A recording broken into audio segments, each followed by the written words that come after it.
Hello everyone. Today's topic is piezoelectric transducer. So what is a piezoelectric transducer? When mechanical force or stress is applied to some material along some certain plane, they produce the electric voltage. So this is the fundamental concept behind the piezoelectric transducer. For certain piezoelectric element, the material is not just like any other material. The material should be a piezoelectric material. When we are applying the mechanical force or stress to such materials, they convert that mechanical force or stress to the electric voltage. This electric voltage it can be measured using the voltage measuring instrument. If the varying potential is applied to the proper axis of the crystal, it will change the dimension of the crystal, thereby deforming it. This effect is known as the piezoelectric effect. So, as piezoelectric transducer, we mainly use the quartz crystal. Okay, these are the two electrodes of the quartz crystal, and here we are taking the output voltage. So, what we are doing, you are applying the stress or pressure across the two electrodes of this piezoelectric crystal. Usually, we use quartz material for it. So, as a result, there is some occur deformation occurs in this piezoelectric crystal, and this deformation can be measured in terms of the output voltage. So in piezoelectric transducer, it mainly consists of the quartz crystal, which is made from the silicon or oxygen arranged in crystalline structure. So generally, unit cell. What is unit cell? It is a basic repeating unit of all the crystal. It is symmetrical, but in piezoelectric quartz crystal, all the crystal, it is not in piezoelectric quartz crystal, all the atoms, they are not organized, they are not in symmetrical format. Okay, and piezoelectric crystals are electrically neutral. The atoms inside them may not be symmetrically arranged, but their electrical charges are balanced, means positive charges cancel out negative charge. The quartz crystal has the unique property of generating electric polarity when mechanical stress applied to it along a certain plane. Basically, there are two types of stress. One is compressive stress and the other one is the tensile stress. Suppose you have a quartz crystal material. When you are applying mechanical stress or pressure, at that time we have seen that some deformation will be happening inside the crystal, and that deformation we can measure in terms of the electric voltage. Suppose we have a quartz crystal. When you are not applying any stress, then there won't be any charge induced in the quartz crystal. Okay, now when we have a quartz crystal, when we squeeze or compress the crystal, at that time one side of the crystal will be positively charged and another side of the crystal will be equal amount of negatively charged. Okay, this is what happens when we apply the compressive stress to the crystal, when we squeeze or compress the crystal. Now, what if we apply the tensile stress to the crystal? If we pull the crystal, if we pull this quartz crystal, then at this condition, electric charges also get induced in the quartz crystal. But in this case, the negative charges, like the charges will get induced at the two sides of the crystal in a manner opposite to when you applied the compressive stress. That means previously this side, if positive charges are getting induced, now this side negative charges will get induced. Now this side, if negative charge is getting induced, now this side positive charge will get induced. But that is for sure, at the two sides charges will be opposite to each other. This is what happens when we apply the tensile stress to the crystal. That means when we pull or stretch the quartz crystal, and when we this happens when we are applying the compressive stress. That means when we squeeze or compress the quartz crystal. Next is Hall effect transducer. What is Hall effect? First, before we understand what is Hall effect transistor, we need to know what is Hall effect. Hall effect means, suppose you have a semiconductor bar which is carrying a current I. If you place this semiconductor bar carrying a current I in a magnetic field uh, perpendicular to the direction of the current, then inside the semiconductor a potential difference or EMF will get produced, which will be perpendicular to both the direction of the current and the magnetic field. Suppose you have this 3D axis, this is x axis, this is y axis, this is z axis. You have a semiconductor bar. Let's say you have the n-type semiconductor bar. Okay, this is the length of the semiconductor, this is the width of the semiconductor, and this is the height of the semiconductor represented as d. Okay, now we have applied a voltage, external voltage, across the two terminals of this semiconductor. Okay, so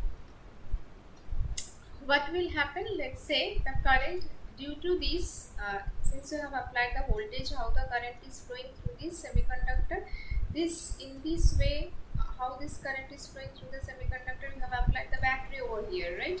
So current is flowing like this in the battery, current is flowing like this in the battery. So the current is flowing like this in the battery, that is, if we consider the direction of the current along the x-axis, that is from left to right.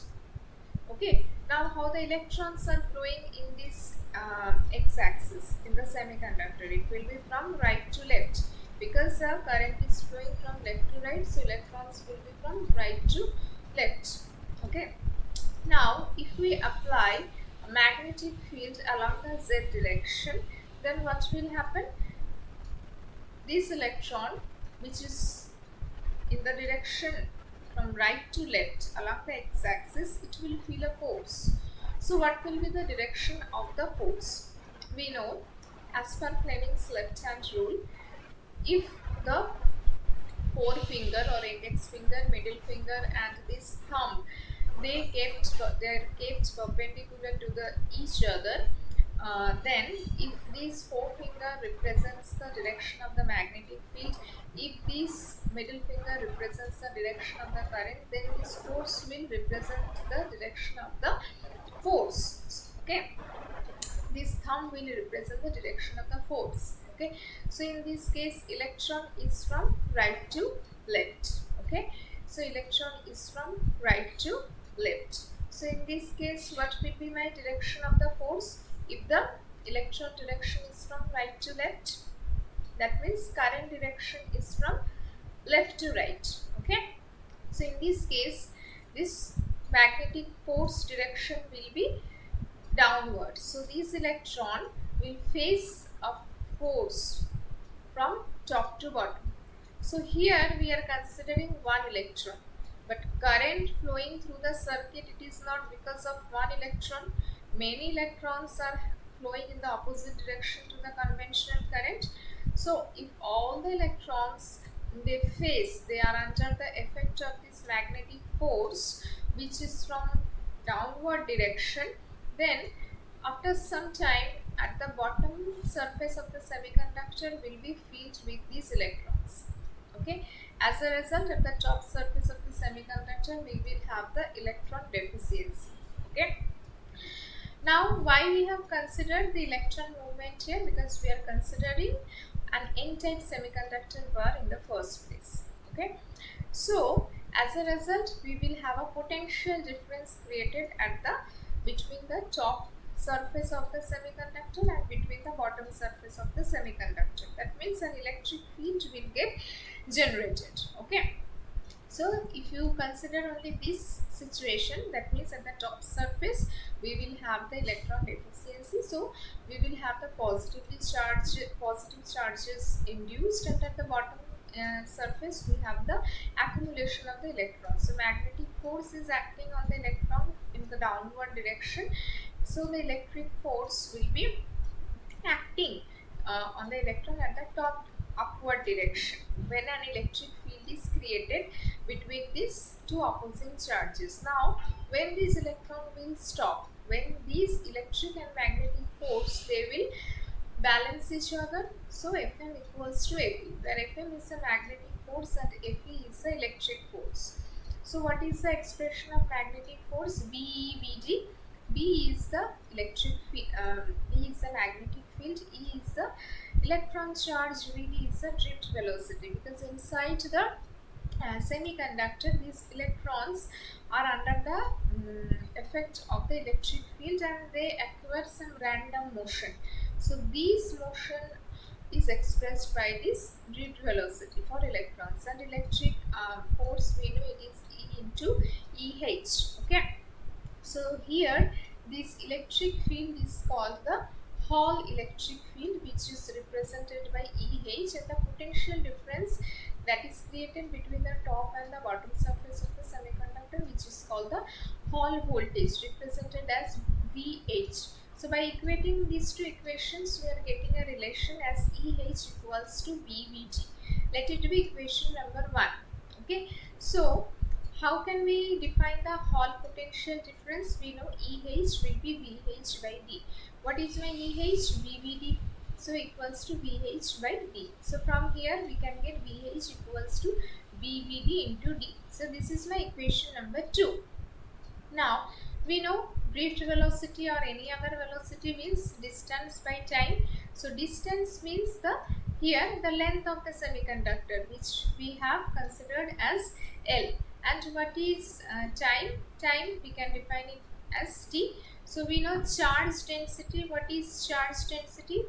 Here we are considering volume charge density, represented as rho equals to charge per unit volume Q by V. Q by what is my V? V equals to what is the volume? Volume of the semiconductor is length multiplied by width multiplied by height. So L, W and D.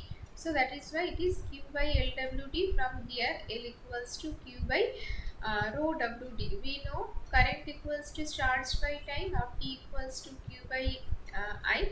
So from here we can write VD equals to Vd equals to, we know it is L by T. So what is my L? L equals to Q by rho WD multiplied by what is T? T equals to Q by I, but T is at the bottom, so it will be I by Q. So Vd equals to I by rho WD. So if you put this equation in the expression of this either this VH or EH, what we will get? If we put this VH, what we will get? VH. What is my VH? VH is VVD into D. So in this expression, we can put the VD expression. So we will get VH equals to VI by rho W. So this is how we can calculate the Hall voltage. Okay. Now this Hall effect transducer, it has different applications. Okay, first one, it can be used uh, to as magnetic to electric transducer. So here what happens, you can see we have the one ferromagnetic plate. Okay, ferromagnetic plate, and then we have a uh, structural